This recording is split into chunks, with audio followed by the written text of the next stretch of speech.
নিমাই পণ্ডিত অর্থাৎ মহাপ্রভু শুনতে পেলেন যে এরকম হস্তি ঘোড়া দোলা, এখনকার দিনের যাতায়াতের তো এইরকমই ব্যবস্থা, হাতি ঘোড়া দোলায় চেপে তো তিনারা এসেছেন অনেক শিষ্য সঙ্গে নিয়ে। তো তিনি সর্বত্র জয়পত্র পেয়েছে, এখানে জয়পত্র হলেই তিনি তার দিগ্বিজয়িতার সম্পূর্ণতা হবে।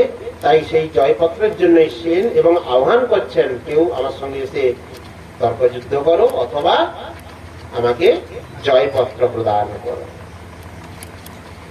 শুনি শিষ্যগণের বচন গৌরমণি হাসিয়া কহিতে লাগিলেন তত্ত্ববাণী। শুনো ভাই সব এই কহি তত্ত্ব কথা, অহংকার না সহেন ঈশ্বর সর্বথা। যে যে গুণে মত্ত হই করে অহংকার, অবশ্য ঈশ্বর তাহা করে না সংহার। ফলবন্ত বৃক্ষ আর গুণবন্ত জন, নম্রতা সে তাহার স্বভাব লক্ষণ। হই হই নমুষ্য বেণবান নরক রাবণ, মহাদিগ বিজয়ী শুনিয়াছ যে যে জন। বুঝা দেখি কার গর্ব চূর্ণ নাহি হয়, সর্বদা ঈশ্বর অহংকার নাহি সয়। এ থেকে তাহার যত বিদ্যায় অহংকার, দেখিবে ইথাই সব হইবে সংহার। এটাই গৌর প্রেমানন্দে। মহাপ্রভু বলছেন তোমরা এত চিন্তা করছো কেন? শিষ্যগণকে বলছেন যে ভগবান কারো অহংকার তিনি রাখেন না, একলা ঈশ্বরে কৃষ্ণ আর সব ভৃত্য। যে যারে জইছে নাচায় সে তৈছে করে নিত্য। অর্থাৎ একলা প্রভু কৃষ্ণ আর তো সবাই তার দাস। অর্থাৎ তুমি এত চিন্তা করছে কেন? আচ্ছা পূর্বে নহুষ রাজা, বান, রাবণ এরা কত দিগ্বিজয়ী, কত বড় পণ্ডিত, কত বড় যোদ্ধা, কত কিছু তাদের অহংকারের জিনিস ছিল। তাদের অহংকার রেখেছে, কারো অহংকার আছে। তো ভগবান কোনো না কোনো ভাবে প্রত্যেকের অহংকার থেকে তার বিনাশ প্রাপ্ত হবেই হবে। অতএব আরো অহংকার নিয়ে তোমার চিন্তার কোনো কারণ নেই, দেখিবে এসব হইবে সংহার। এত বলি হাসি প্রভু শিষ্যগণ সঙ্গে সন্ধ্যা কালী গঙ্গা তীরে আইলেন রঙ্গে। গঙ্গা জল স্পর্শ করি গঙ্গা নমস্করি বসিলেন শিষ্য সঙ্গে গৌরাঙ্গ শ্রীহরি। অনেক মন্ডল হই সর্বশিষ্যগণ বসিলেন চতুর্দিকে পরম শোভান। ধর্মকথা শাস্ত্র কথা শেষ কৌতুকে, গঙ্গা তীরে বসিয়া আছেন প্রভু সুখে। কাহারে না কহি মন ভাবে না ঈশ্বরে দিগ্বিজয় জিনিবার কেমন প্রকারে। মহাপ্রভু নিষ্কালে সন্ধ্যাকালে তিনি কি করলেন? শিষ্যগণ পরিবেষ্টিত হয়ে গঙ্গার তীরে বসে আছেন আর গঙ্গার বহু স্তব স্তুতি কিংবা ইত্যাদি শাস্ত্র কথা দিয়ে আলোচনা করছেন। আর মনে মনে মহাপ্রভু ভাবছেন যে তাহলে দিগ্বিজয়ীকে কিভাবে উদ্ধার করা যায়, সেটা নিয়ে তিনি চিন্তা করছেন। কাহারে না কহি মনে ভাবে না ঈশ্বরে দিগ্বিজয়ী জিনিবারে কেমন প্রকারে। এ বিপ্রের হইয়াছে মহা অহংকার, জগতে মহার প্রতিদ্বন্দ্বী নাহি আর। সভা মধ্যে জয় যদি করি ইহারে, মৃত তুল্য হইবেন সংসার ভিতরে। বিপ্রেরে লাঘব করিবে সর্বলোকে, লুটিবে সর্বস্ব বিপ্র মারিবে সুখে। দুঃখ না পাইবে বিপ্র গর্ব হইবে খায়, বিরল সে করিবার দেখি বিজয়ী জয়। বুঝতে পারলেন কিটা বললো মহাপ্রভু? মহাপ্রভু বলছেন, ভাবছেন যে এই বেটাকে যদি সভার মধ্যে করে, সভা বা বিশাল আয়োজন করে যদি সেখানে পরাস্ত করা হয়, তাহলে এই চতুর্দিকে যে দিগ্বিজয়িতা করে এসছে তার কি এত বড় অহংকার, সেই অহংকার খর্ব হলে মৃত পায়ে হয়ে যাবে। মানে সেটা মানে সেই যে শোক সেটা গ্রহণ করতে বা সেটা সহ্য করতে পারবে কিনা, আবার এটা এক প্রকার সে পারবে কিনা। দ্বিতীয় হচ্ছে যে ব্রাহ্মণের প্রতি অবমাননা লোকের আরো বেড়ে যায়। তাহলে এত বড় একজন পণ্ডিত, তার একটা সম্মান রয়েছে, তাকে যদি সবার সামনে তাকে অপদস্থ করা হয়, তো সবাই লম্ফজম্প করে, মানে জাগতিক পাবলিক যাকে বলা যায়, মানে জগৎবাসী যারা, তারা তো বুঝার বা এর বিশ্লেষণে না গিয়ে তখন কি হবে, বিরূপ প্রতিক্রিয়া আসবে। তাই মহাপ্রভু বলছেন যে এত কিছু না করে তাকে যদি কিভাবে কি করবেন, এই মতো ঈশ্বর চিন্তিতে সেইখানে দিগ্বিজয়ী নিশায় আইলা সেই স্তনে। সেই নিশাকালে দিগ্বিজয় ও গঙ্গাকে দর্শন করার জন্য সেইখানে আসলেন। পরম নির্মল নিশা পূর্ণ চন্দ্রবতী কিবা শোভা হইয়া আছেন ভাগীরথী, শিষ্য সঙ্গে গঙ্গা তীরে আছেন ঈশ্বর, অনন্ত ব্রহ্মাণ্ড রূপ সর্ব মনোহার, হাস্যযুক্ত শ্রীচন্দ্র বদন অনুখান নিরন্তর দিব্য দৃষ্টি, দুই শ্রীনয়ন মুক্তাজি নিশিদশন, অরুণ অধর দয়াময় সুকমল সর্বফলিবার, শ্রীমস্তকে সুবলিত চাঁচর শিখে, সিংহগ্রীব গজস্কন্দ বিলক্ষণ বেদ, সুপ্রকাণ্ড শ্রী বিগ্রহ সুন্দর হৃদয়, যজ্ঞ সূত্র রূপে তুহি অনন্ত বিজয়। শ্রীললাটে উর্ধ্বসিত রক্ত মনোহর, রাজানুলম্বিত দুই শিভুজ সুন্দর, ছোট পট্ট ছাঁদে বস্ত্র করিয়া বন্ধন, বামুর মাঝে তুই দক্ষিণ চরণ, বামুর বামুর মাঝে দক্ষিণ চরণ মানে ডান পা উঠিয়ে বসে আছেন কে? হ্যাঁ, মহাপ্রভু। দিগ্বিজয় পণ্ডিত এসে দেখলেন নিশীত কালে শিষ্যগণ পরিবেষ্টিত হয়ে মহাপ্রভু বসে আছেন, চিকন কেশ, বড় বড় চুল এবং কি বলছেন আদানুলম্বিত ভুজ, তেনার জানু পর্যন্ত লম্বিত দীর্ঘ বাহু, দীর্ঘ সমস্ত আদানুলম্বিত ভুজ, হ্যাঁ হস্তযুগল, কি সুন্দর শোভাময় স্বয়ং ভগবান। তিনি তার গৌর কান্তি দ্বারা যে মহাপ্রভু যখন বিদ্যার বিলাস তখন কি খুব অল্প বয়স, কৈশোর বয়স, অতএব তার যে রূপমাহিমা, তার যে রূপমাধুর্যতা, তার দ্বারা আকৃষ্টতা হলেন কে?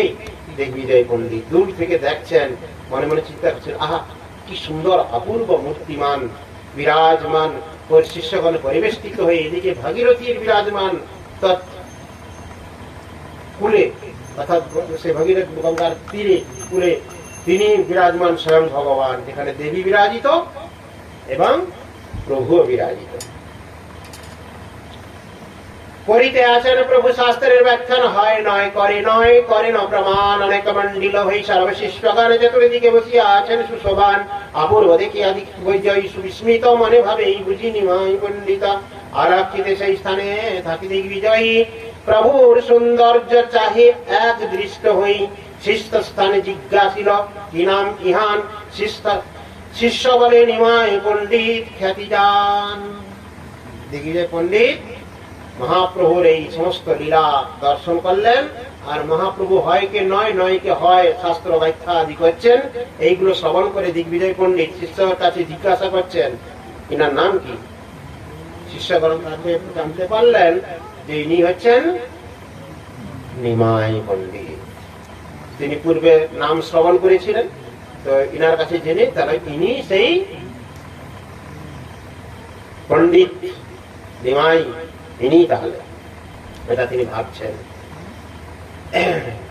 তবে গঙ্গা নমস্করি সেই বিপ্রবর, আইলেন ঈশ্বর সভার ভিতর, তানে দেখি প্রভু কিছু ঈষৎ হাসিয়া, বসিতে বলিলা অতি আদর করিয়া, পরম নিঃশুক দেই দিগ্বিজয়ার, তবু প্রভু দেখিয়া সাধু শৈলতার, ঈশ্বর স্বভাব শক্তি এই মতো হয়, দেখিলেই দেখিতেই মাত্র তানে সাধস জন্মায়, অটোমেটিক তার প্রতি শ্রদ্ধা এসে যাবে। তাই ভগবানকে সাক্ষাৎ দেখলেন। অতএব যখন গঙ্গা দর্শন করে সেই দিগ্বিজয় এলেন সবার মধ্যে, তখন ঈশ্বর হেসে মুচকি হেসে মহাপ্রভু তাকে আপ্যায়ন করে বসতে বললেন।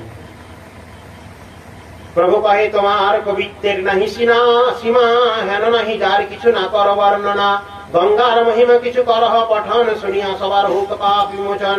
শুনি সেই দিগ্বিজয় প্রভুর বচন, সেইখানে করিবারে লাগিলা বর্ণন, দ্রুত যে লাগিলা বিক্রয় করিতে বর্ণন, কত রূপে বলে তার কি করিবে সীমা, কত মেঘ শুনি যেন করে গর্জন, এই মতো কবিতের গাম্ভীর্য পঠন, জিহায় আপনি সরস্বতী অধিষ্ঠান, যে বল সেই হয় অত্যন্ত প্রমাণ, মানুষের শক্তি তাহা দোষিবে কে, হেন বিদ্যাবন্ত নাহি বুঝিবে কি যে, সহস্র সহস্র যত প্রভুর শিষ্যগণ, অবাক হইয়া সবে শুনিয়া বর্ণন।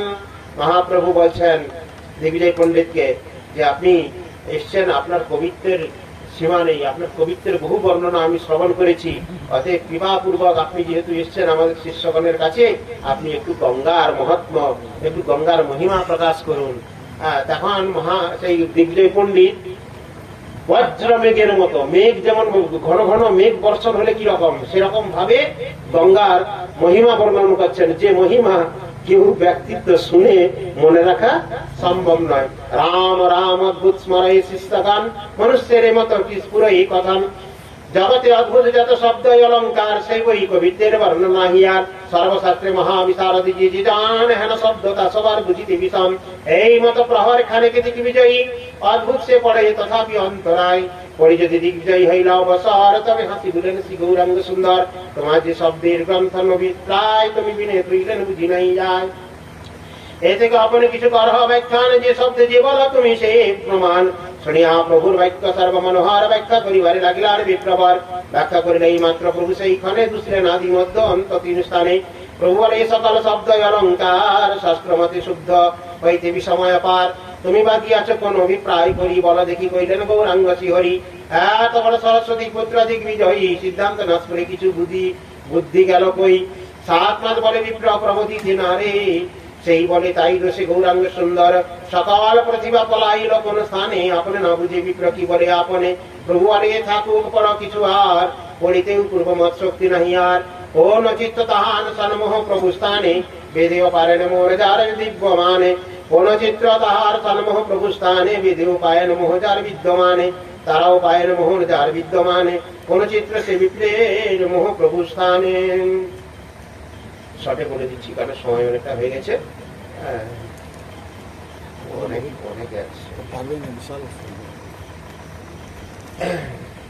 মহাপ্রভু বলছেন, যেহেতু গঙ্গার মহিমা প্রকাশ করতে বললেন, তিনি এত তীব্র ভাবে এক প্রহর মানে 3 ঘন্টা ব্যাপী গঙ্গার মহিমা তিনি বর্ণনা করলেন। তো এটা বর্ণনা হওয়ার পর মহাপ্রভু জিজ্ঞাসা করলেন যে আপনি তো অনেক সুন্দরভাবে মহিমা প্রকাশ করলেন, অনেক বর্ণনা করলেন, তার মধ্যেই তো আমি একটা বিষয় খুব বুঝে উঠতে পারছি না। একটি শ্লোক কি গঙ্গা মহন্ত যে শ্লোকটা, সেই শ্লোকটা তখন মহাপ্রভু যে দিগ্বিজয় পণ্ডিত বলছেন যে এর মধ্যে আমি যে বলছি আপনি কোনটা বুঝতে পারছেন না বলুন, তা থেকে একটি শ্লোক মহাপ্রভু বললেন গঙ্গা মহত্ব ইত্যাদি, সেই যখন বললেন এখন দিগ্বিজয় পণ্ডিত বড় ধ্যানগ্রস্ত হলো, আমি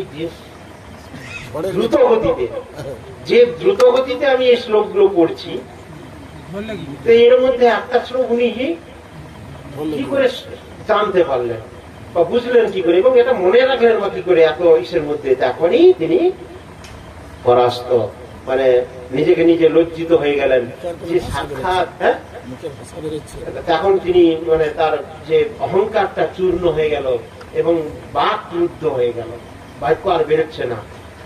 দিয়ে তখন মহাপ্রভু জিজ্ঞেস করলেন এর ব্যাখ্যা, তখন তিনি আর বাক্য স্ফুটছে না, কিভাবে ব্যাখ্যা করবেন খুঁজে পাচ্ছে না। এইভাবে আস্তে আস্তে তিনি তার অহংকার গর্ব হলো। পরবর্তী সময়ে আমরা শ্রবণ করব এই তত্ত্ব কথা। অনেকে এসেছেন যারা শ্রদ্ধালু, তারা যদি ভজন করতে আগ্রহী হন, যেটুকুই করুন শুদ্ধ সত্য ভাবে করার চেষ্টা করুন, কারণ অশুদ্ধ পবিত্রতা দ্বারা ভজন মার্গে প্রবেশ করে কিছু লাভ নেই, তার চেয়ে না করাই মঙ্গল। অতএব ভগবানের একটু হরিকীর্তন, হরি সেবা, ভগবত সেবা যেটাই করবেন শাস্ত্র সিদ্ধান্ত অনুযায়ী শুদ্ধ পবিত্রতার দ্বারা, শুদ্ধতার দ্বারা এগোনোর চেষ্টা করুন। তুলসীর মন্দির যারা রেখেছেন নিত্য তার সেবা, তার পরিক্রমা নিষ্ঠা করে করবেন, অপসিদ্ধান্তের দ্বারা না। প্রয়োজনে যাকে আপনার মান্যতা রয়েছে, কারণ শ্রদ্ধা সবাইয়ের প্রতি হয় না। আমাদের রুচি যেমন, আমরা তেমন লোকের প্রতি আকৃষ্টতা হই। সাধারণত আজকালের সংসারে কি হয়, যখন বৌমা খুঁজতে বেরোয় ছেলেকে বিয়ে করানোর জন্য, কিংবা মেয়েকে বিয়ে দেওয়ার জন্য জামাই খুঁজতে বেরোন, তখন কি সমগোত্রীয় নিজেদের যে কালচার বা নিজেদের যে রকম স্টেজ, সেই স্টেজেরই লোককে খুঁজেন। কেন? নিজের রুচিসম্মত ভাবে চালা। তাহলে শাস্ত্রীয় সিদ্ধান্ত বা ধর্মটা রুচিসম্মত নয়, কিন্তু আমরা তার প্রতি আমাদের রুচিতে যার পড়তিছে তার প্রতি আকৃষ্ট হয়ে যায় যে ইনি মনে হয় ঠিক কথা বলছেন। শাস্ত্র মানে শাসনকর্তা, এটা আপনারা ভাববেন। আর শাসন মানেই কটূক্তি। মনে করেন যে এটা খুব তিতা লাগছে, শাস্ত্রের কথা তিতা লাগবে, তিতা লাগলে ভাববেন যে না এটা সঠিক কথা বলছি। আর যেটা লাগবে মিঠা লাগছে, মিষ্টি লাগছে, মানে আমার সিদ্ধান্তে পটে যাচ্ছে, তাহলে ভাবেন যে এটা ঠিক সঠিক সিদ্ধান্তের কথা বলছে না। যদি সময় হয় বিস্তারিত ব্যাখ্যা করে আরো সময় বুঝাবো, বলার চেষ্টা করব। কথার মূল উদ্দেশ্য, মূল ভাবার্থ, মূল শব্দার্থ হচ্ছে যেটা করবেন শুদ্ধ সত্য করবেন, সঠিক সিদ্ধান্তে যাওয়ার চেষ্টা করবেন। এদিকে ওদিকে আপনারা এড়িয়ে যাবেন। ওম যদাকারং পরিভ্রষ্টং মাত্রাহীনং চ যদ্ভবে পূর্ণং ভবতু তৎসর্বং তৎপ্রসাদজনার্দনঃ। পঞ্চাকল্পতরুবিশ্ব কৃপাसिन्धुभैव च पतितानां पावनेभ्यो वैष्णवेभ्यो नमो नमः। महामन्त्र। অখিল অপরূপ চাঁদয় উদয়ে নদিয়া পুরে তিমির নাহি রে ত্রিভুবনে। অপরূপ চাঁদোদয় নদিয়া পুরে তিমির নাহি রে ত্রিভুবনে।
Krishna, Hare Krishna, Krishna Krishna, Hare Hare.